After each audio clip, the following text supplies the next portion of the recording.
एक खिलाड़ी जो दुनिया के सबसे बेहतरीन बल्लेबाजों में से एक माना जाता था, अचानक टेस्ट क्रिकेट में पूरी तरह से फ्लॉप कैसे हो सकता है और ये सिलसिला पिछले 2 साल से जारी क्यों है।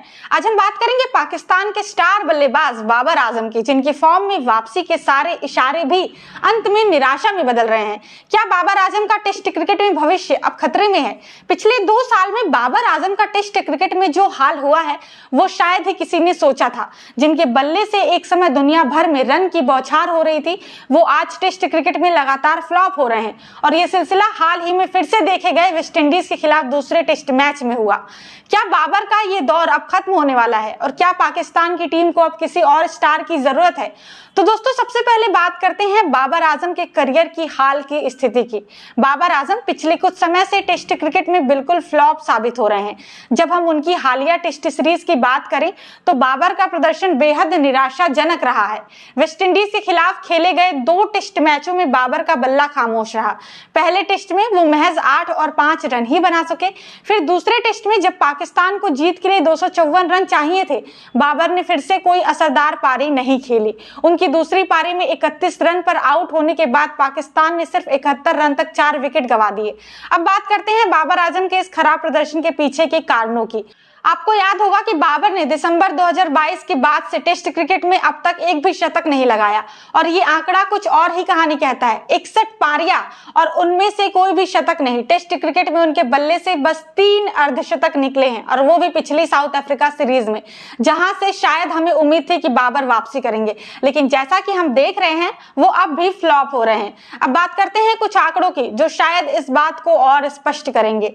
बाबर आजम की टेस्ट क्रिकेट में पिछले 61 पारियों का औसत सिर्फ 32.5 है, जो एक स्टार बल्लेबाज के लिए बेहद कम है। उनकी स्ट्राइक रेट भी पिछले कुछ समय में गिरावट पर है। इसके अलावा बाबर को लेकर यह चर्चा भी है कि उनका तकनीकी पक्ष थोड़ा कमजोर पड़ गया है, खासकर स्पिन गेंदबाजी के खिलाफ। हमने देखा है कि स्पिनर्स के खिलाफ उनकी कई बार विकेट गिरी है और ये एक बड़ा संकेत है कि उनकी तकनीक में सुधार की जरूरत है।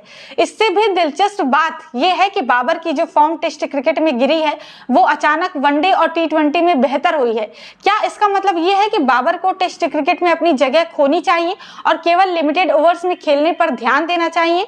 अब आपको अपनी बात बताते हैं। जब बाबर आजम ने क्रिकेट में कदम रखा था तब उनके पास एक शानदार तकनीक, शानदार फुटवर्क और वो आत्मविश्वास था जो किसी भी बल्लेबाज के पास होना चाहिए। लेकिन पिछले 2 सालों में टेस्ट क्रिकेट में उनका प्रदर्शन न केवल उनके लिए बल्कि पाकिस्तान क्रिकेट के लिए एक बड़ा सवाल बन चुका है। अब पाकिस्तान की टीम को क्या करना चाहिए? क्या बाबर को कप्तानी से हटाकर एक और खिलाड़ी को मौका देना चाहिए? हो सकता है कि बाबर आजम टेस्ट क्रिकेट में अपनी खोई हुई फॉर्म वापस पा ले, लेकिन अगर उनका प्रदर्शन इस तरह जारी रहा तो पाकिस्तान क्रिकेट को एक बड़ी चुनौती का सामना करना पड़ सकता है। आखिरकार सवाल यह है कि पाकिस्तान को बाबर आजम से उम्मीदें बनाए रखनी चाहिए या अब बदलाव की आवश्यकता है? क्या यह समय है कि पाकिस्तान टेस्ट क्रिकेट में एक नई दिशा में कदम बढ़ाए? अगर बाबर अपनी फॉर्म वापस नहीं लाते तो क्या पाकिस्तान को नए युवा खिलाड़ियों पर ध्यान देना चाहिए? दोस्तों, क्रिकेट एक बहुत ही अप्रत्याशित खेल है और कोई नहीं जानता कि अगला बड़ा खिलाड़ी कब सामने आ जाएगा। बाबर आजम को लेकर पाकिस्तान क्रिकेट की उम्मीदें अभी खत्म नहीं हुई हैं, लेकिन अगर उनका प्रदर्शन ऐसा ही रहा तो ये सवाल सच्चाई बन सकती है कि क्या पाकिस्तान को अब अपनी टेस्ट टीम में नए बदलाव की जरूरत है? आपका क्या ख्याल है? क्या बाबर आजम अब टेस्ट क्रिकेट के लिए फिट नहीं बैठते हैं? नीचे कमेंट करके हमें जरूर बताएं।